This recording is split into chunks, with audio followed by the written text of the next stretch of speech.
Hello दोस्तों, मैं हूं दिव्या त्रिपाठी और मैं आप सभी का बहुत बहुत स्वागत करती हूं बॉलीवुड गॉसिप विद दिव्या में। और इस शो में हम आपके लिए लेकर आएंगे बॉलीवुड से जुड़ी हुई बहुत सी चटपटी खबरें। लेकिन आज की जो कहानी है वो आपको आपके पुराने दिनों में वापस लेके जाएगी। दोस्तों, ज़रा अपनी आंखें बंद कीजिए और वापस लौट चलिए 1980 और 90 के दशक के उस भारत में। रविवार की शाम 8 बजे का वक्त है। मोहल्ले के किसी एक घर में पूरा परिवार, रिश्तेदार और पड़ोसी एक साथ जमीन पर दरी बिछाकर बैठे हुए हैं।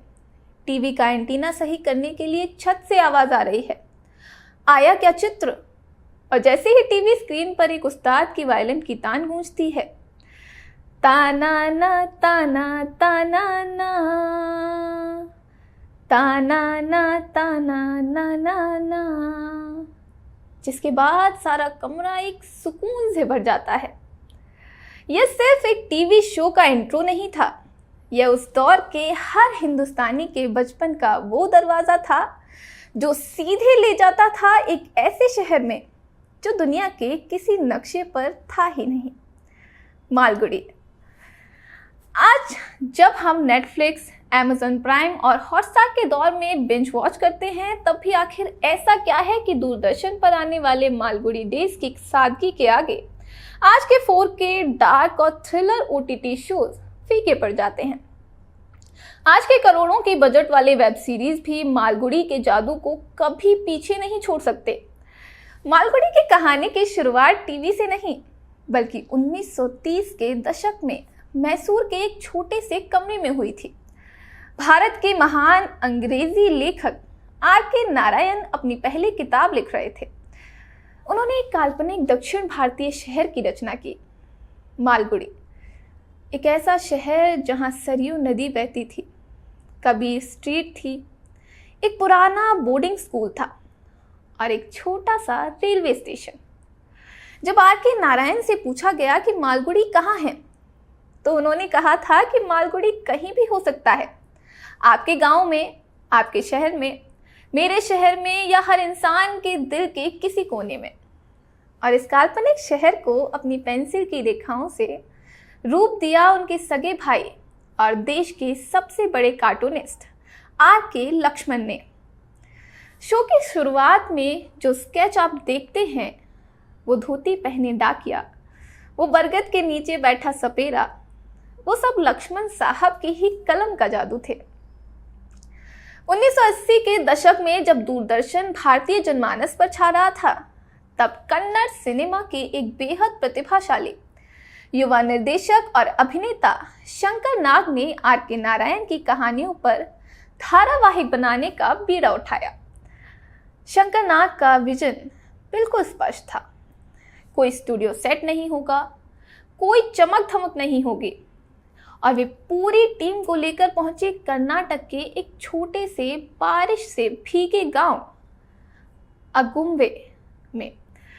अगुम्बे का वो पुराना घर जिसकी छत पर लाल टाइलें लगी हुई थी, उसकी सीढ़ियां और आसपास के घने जंगल, यही सब मिलकर बने हमारा प्यारा मालगुड़ी। आज के शोज में जहां हीरो विलन, गन्स और क्राइम की भरमार होती है, वहीं मालगुड़ी डेज की सबसे बड़ी ताकत थे इसके साधारण से किरदार, जिनमें कोई सुपर हीरो नहीं था। मालगुड़ी का सबसे बड़ा सितारा था 10 साल का लड़का स्वामी। सोमवार की सुबह स्कूल जाने का आलस, दादी के पास बैठकर उनकी पुरानी कहानियां सुनना, गणित के सवाल से डरकर रोना और सरयू नदी में अपनी कागज की नाव तैराना। स्वामी कोई काल्पनिक कैरेक्टर नहीं था, स्वामी हम सब थे।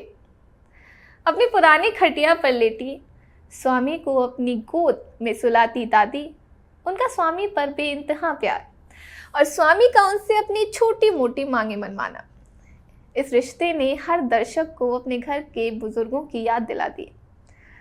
डाकिया Thanappa, Jagan the vendor of sweets, एक मिठाई बेचने वाला पिता जो गांधीवादी विचारों का है, और उसका बेटा जो अमेरिका से पढ़कर आधुनिक सोच लेकर लौटता है। 2 पीढ़ियों का टकराव और पिता का चुपचाप सब सह जाना। मुनि इस कहानी ने पारिवारिक रिश्तों की गहराई को खूबसूरती से दिखाया। और आज के ज़्यादातर OTT शोज़ का फॉर्मूला बन चुका है गाली गलौज, खून खराबा, क्राइम और डार्क शेड्स। लेकिन मालगुडी डेज ने दिखाया कि बिना एक बूंद खून बहाए, बिना किसी गाली के भी ऐसी कहानी रची जा सकती है जो आपको स्क्रीन से बांध कर रखे। मालगुडी मन को तनाव नहीं देता था, वो मन को सुकून देता था। आजकल हर इंसान अपने स्मार्टफोन पर ईयरफोन लगाकर अलग अलग कमरे में अकेला वेब सीरीज देख रहा है, लेकिन मालगुडी डेज का वो दौर था जब एक 14 इंच का टीवी पूरे परिवार और मोहल्ले को एक ही धागे में पिरो देता था। वो शो देखने का नहीं, साथ बैठने का दौर था। संगीतकार एल वैद्यनाथन का दिया हुआ बैकग्राउंड स्कोर बिना किसी भारी इलेक्ट्रॉनिक बीट्स के केवल वायलिन और बांसुरी से दिल को छू लेता था। आज के शोज के लाउड म्यूजिक के सामने वो सन्नाटे और वायलिन का तालमेल किसी मेडिटेशन जैसा लगता था। मालगुडी डेज की सफलता ने सफलता के नए कीर्तिमान रचे, लेकिन इस खूबसूरत सफर के बीच एक ऐसी त्रासदी हुई जिसने पूरे देश को झकझोर कर रख दिया। 28 सितंबर 1990 को महज 35 वर्ष की उम्र में एक दुखद कार दुर्घटना में शो के जीनियस डायरेक्टर शंकर नाग का निधन हो गया। सिनेमा और दूरदर्शन ने अपना एक ऐसा सितारा खो दिया जिसके पास भारतीय संस्कृति को पर्दे पर उतारने की अद्भुत दृष्टि थी। शंकर नाग के जाने के बाद मालगुडी डेज का वो पहला दौर हमेशा के लिए थम गया। स्वामी का किरदार निभाने वाले मास्टर मंजुनाथ ने बड़े होकर एक्टिंग की दुनिया को अलविदा कह दिया और अपनी पढ़ाई पूरी करके कॉर्पोरेट दुनिया में चले गए। लेकिन आज भी जब लोग उन्हें देखते हैं तो उनके मुंह से एक ही नाम निकलता है, स्वामी। अगर आप आज भी मालगुडी की खुशबू महसूस करना चाहते हैं तो कर्नाटक के आरासालू रेलवे स्टेशन जाइए।